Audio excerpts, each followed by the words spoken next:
He's an American motivational speaker, author, and minister. His speeches have been widely viewed and are popular on YouTube. LeBron James has credited him as part of his inspiration for winning the 2012 NBA championship. He's Eric Thomas, and here are his top 10 rules for success. You can't dangle something in front of my face I don't want that. And many of you are taking anything because you don't know what you want. And so if I can do one thing for you when you leave this room, I don't want nothing from you but for you to leave this room and know what you want. What do you want in your marriage? What do you want with your son and your daughter? What do you want in your health? What do you want financially? Like, how much money do you want to make a year? What do you want to drive? How do you want to live? Stop just waking up like an accident. What do you want? And then once you find out what you want, spend the rest of your natural life waking up and going after it. The reason why I speak with so much passion, E.T., why do you speak with so much authority? Because I'm talking about my life, not something that I read. I ate out of trash cans. I had no business eating out of trash cans. I lived in abandoned buildings. I had no business living in abandoned buildings. But E.T., your daddy wasn't in your life. Your mom was a teenage mother. You grew up, come on, E, look at your shirt. That's not an excuse. There is no excuse for not living up to your fullest potential. No excuse. Worked on my gift. I realized that all of us are born with a gift, but you gotta hone it. You know, it's just not, you're not gonna become great. And we talk about the school of greatness, you know, we talk about, you know, greatness is upon you. And I realized that my gift wasn't going to create itself. My gift wasn't going to nurture itself. My gift wasn't going to perfect itself. That was something I had to do. And so, man, before you know it, we did a video that went viral. I think it's got over 50 million hits now. And we turned our passion into profit. Yeah, love it, man. Yeah, I love it. Turn our passion into profit. You know what's so funny?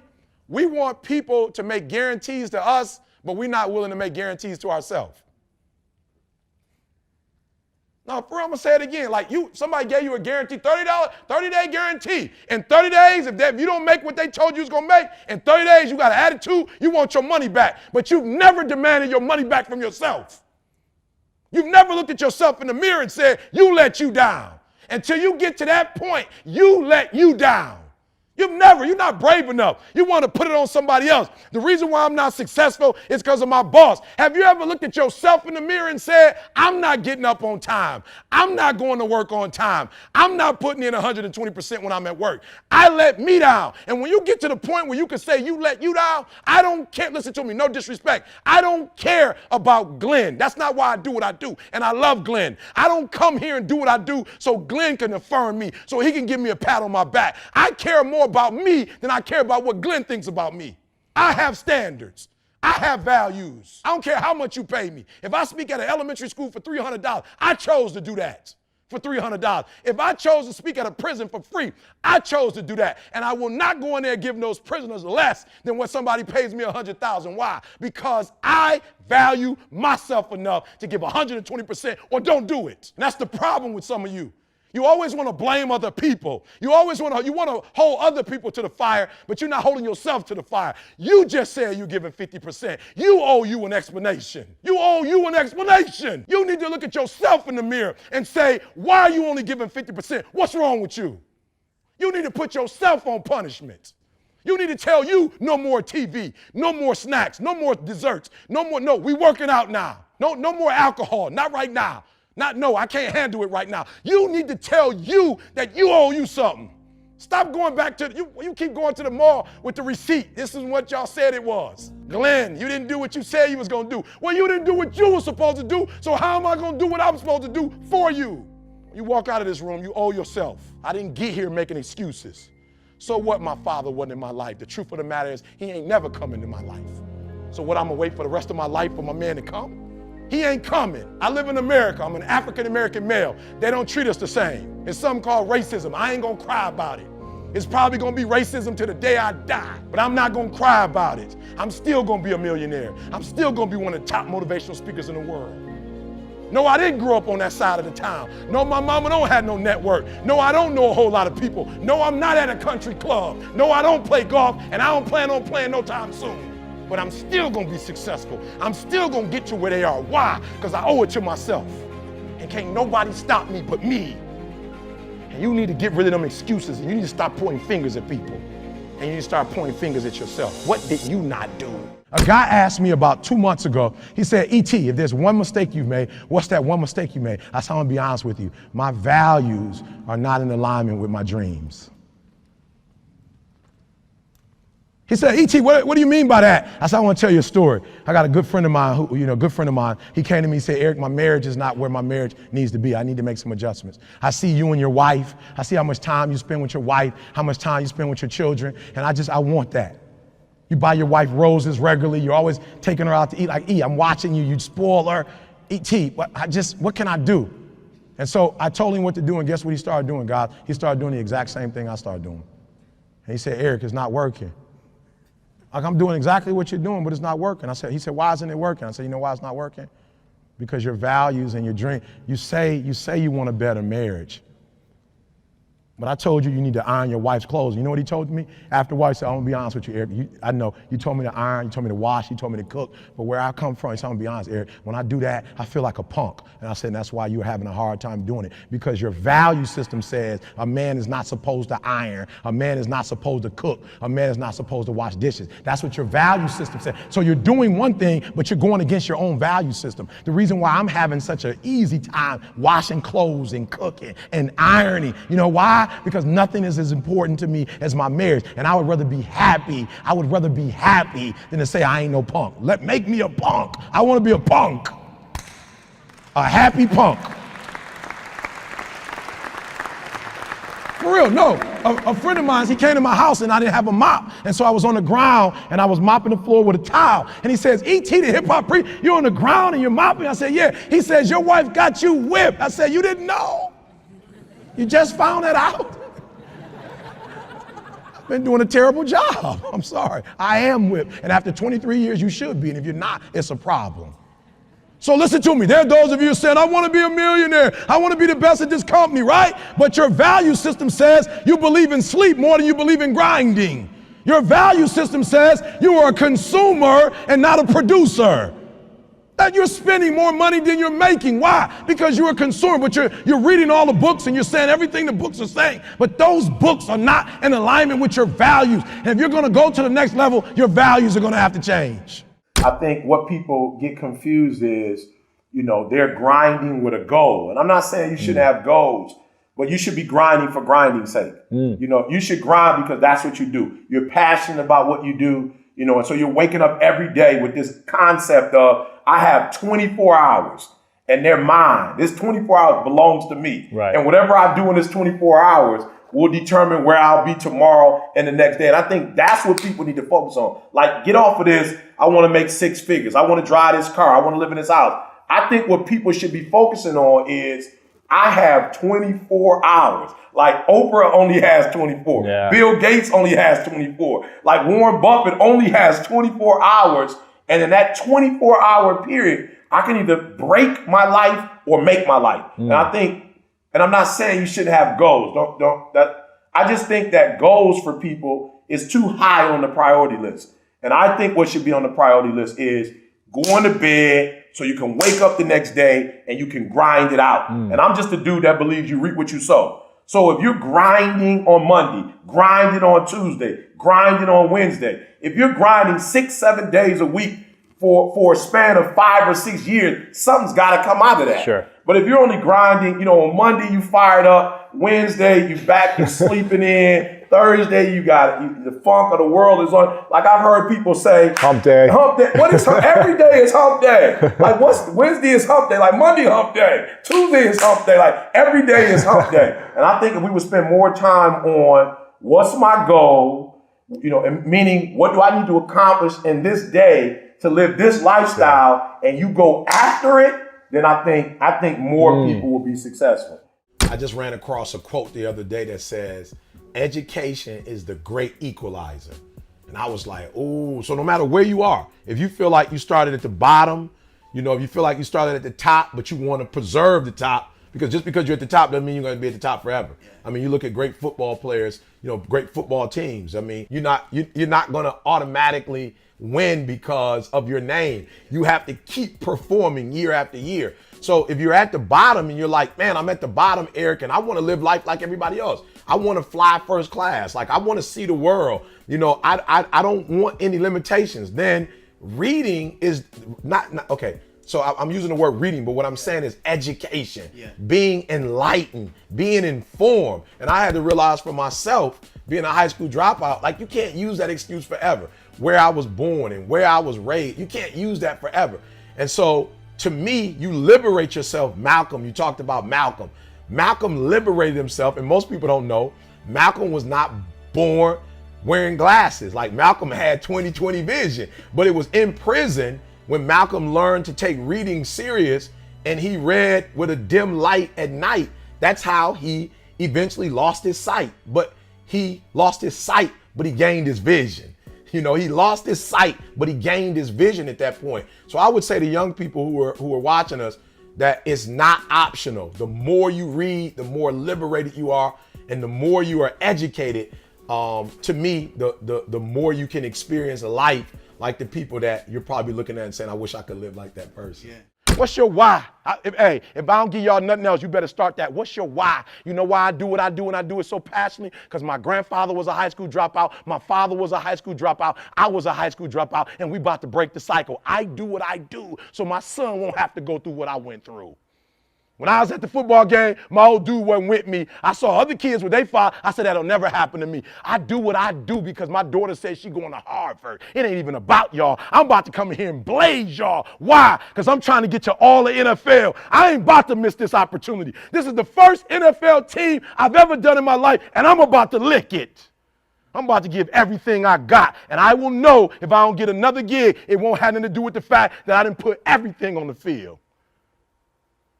What's your why? Why do you wake up in the morning? Why do you put on that jersey? Why do you go out and practice? Why? I have a ritual where even if you're my closest friend, I have boundaries.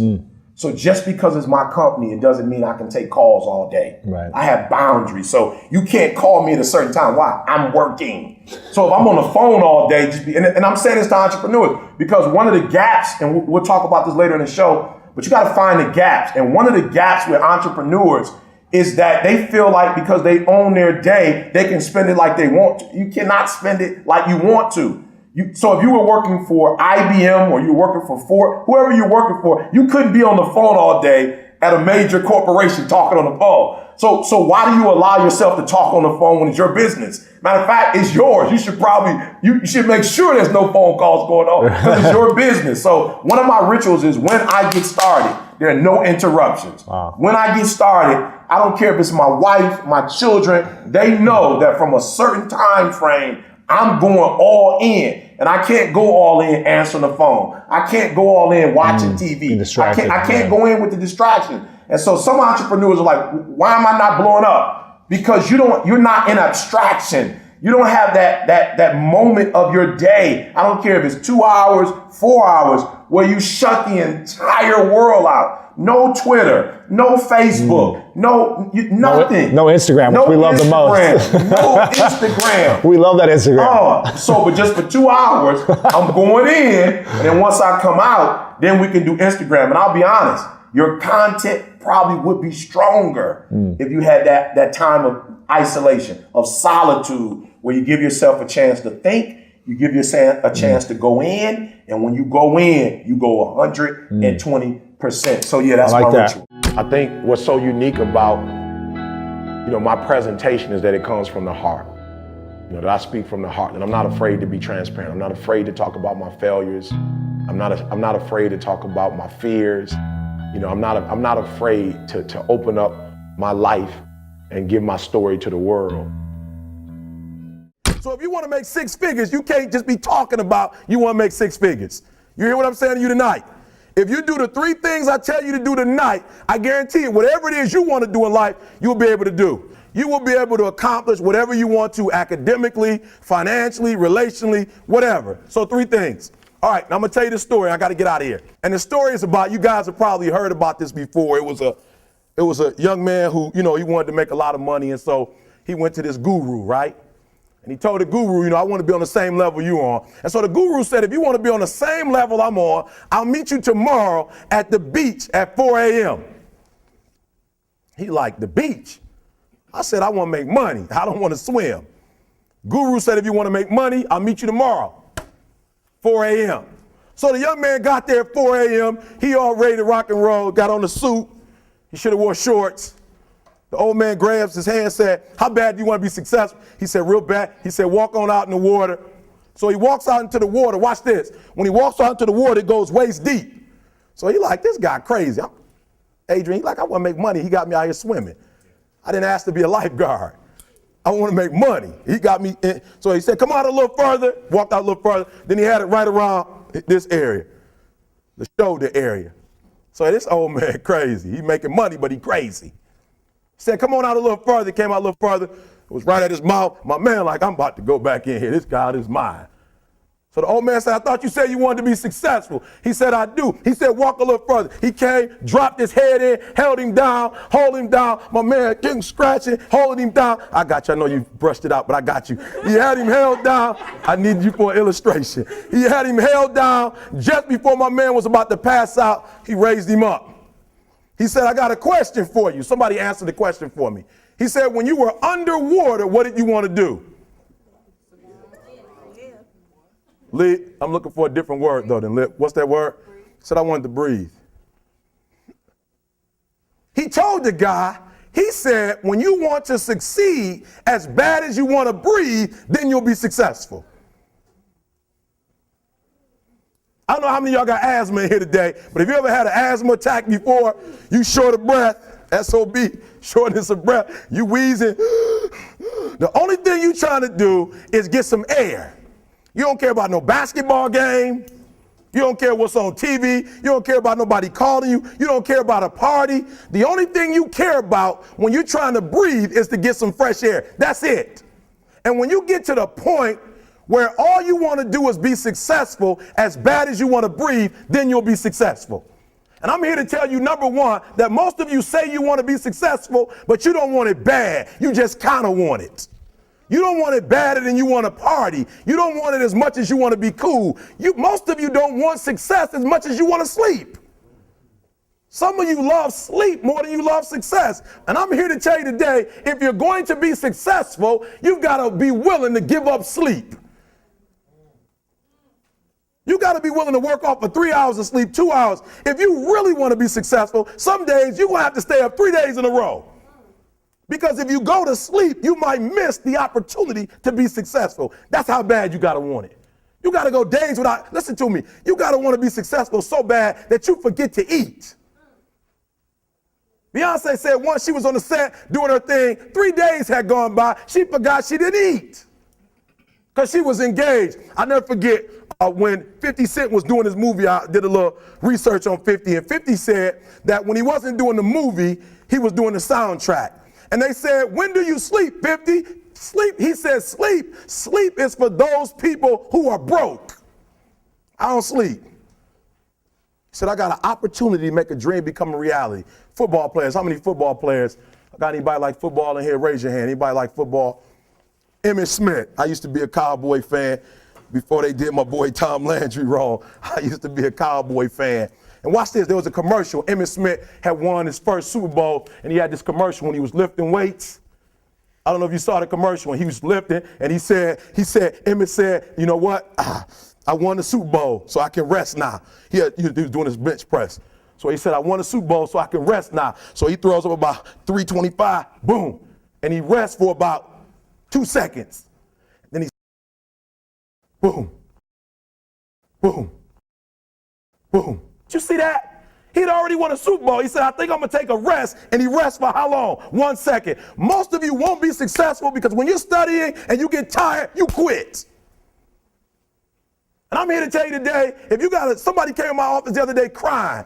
I said, look, don't cry to give up. Cry to keep going. Don't cry to quit.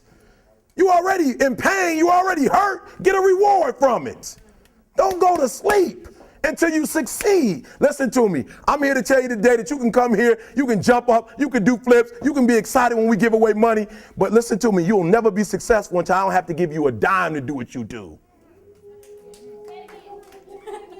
You won't be successful until you say, I don't need that money, because I got it in here. So listen to me. Emmitt Smith said this at the end of the commercial. Emmitt Smith said, all men are created equal. Some work harder in preseason.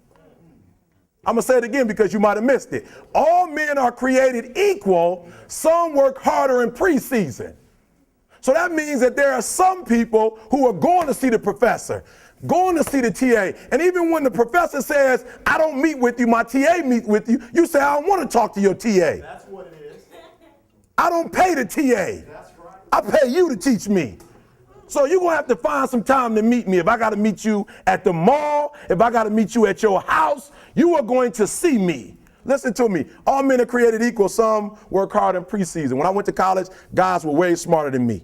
4.0s, 3.0s. They went to the Ivy League high schools, came to Oakwood from these great high schools. Most of them are not doing what I'm doing. Why? Because it's not about where you come from. It's about heart. You come to a place where, being smart ain't enough. You got to have heart. That's number one. Watch number two. Number two, catch number two. I wrote it down. I wanted to make sure you got it. It says to be, watch this. We're talking about sacrifice now. The important thing is this. You're writing while I'm saying it, because I only have about 3 more minutes. Listen to me. The most important thing is this: to be able at any moment to sacrifice what you are for what you will become.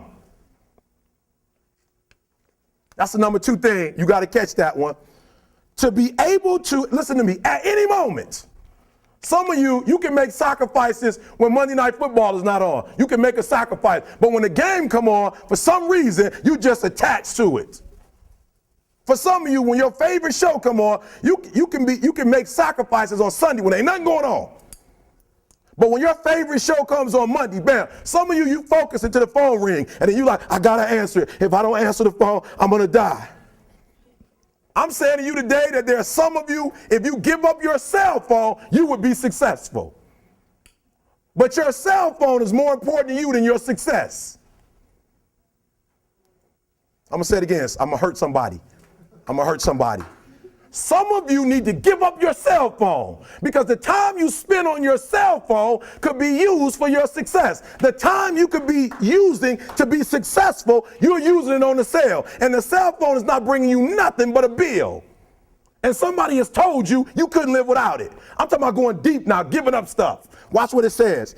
To be able at any moment to sacrifice what we are for what we could be. I don't do well in math. You're right. You ain't never studied. I'm not good in writing because you have never written before. But I dare you to fail in writing for a whole year to see if you can get to the end. I dare you to fail. I dare you to take that same class over and over again. I dare you to stop dropping classes like you soft.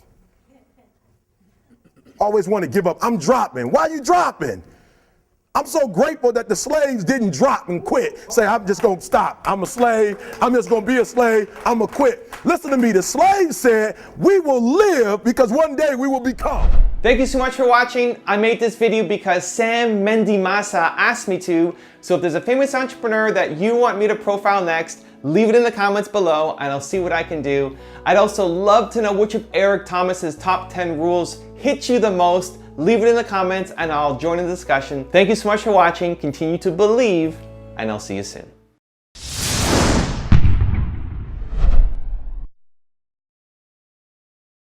I'm going to beat you to the spot. I'm going to beat you to the spot. That's what it's all about, right? For those of us who play basketball, or those of us who play football, sometimes it's not about being the greatest talent. It's about beating a person to the spot. So if I beat you to the spot and I got an open shot, it doesn't mean I'm the greatest, but I beat you to the spot, right? I created my own shot. I created my own space. That's what the crossover is about. The crossover is about creating your own shot, creating your own space. And the way I have become a millionaire and the way I've become one of the top motivational speakers in the world, nobody knew who I was 6-7 years ago, is I created space.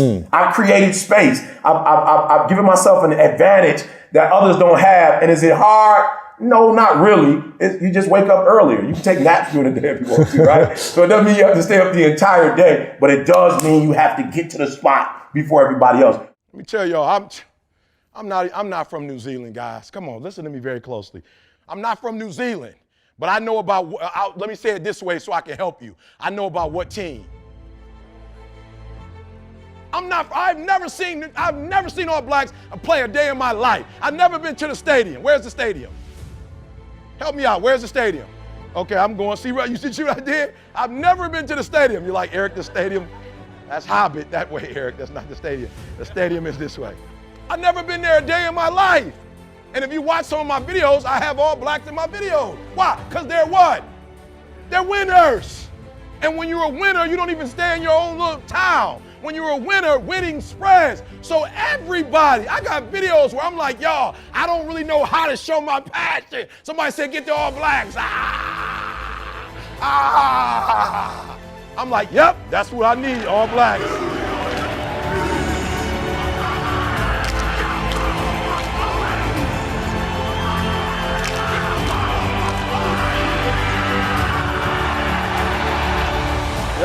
Yep, I need the All Blacks. I need the All, why? Because they say what I'm saying. They just said it in rugby. I don't know. I'm like, woo, that's a violent sport. Their passion is all over there. Why? Because winners win. And I can't explain it to you, but you better stop making excuses and find a way to win. Because once you start winning, you go from 1,500 to 3,000 to 5,000 to 7,000. You remember, see? From 7 to 10. Nothing changed. We're still in the basement. We don't have a building. We still use the garage for all of our products. We don't have business cards. We don't have a 5-year plan. We don't have a 3-year plan. How do you do it then? We wake up and grind. Winners win. I focus more on winning than I focus on structure. I focus on winning. And when you become a winner, they start seeing you with winners.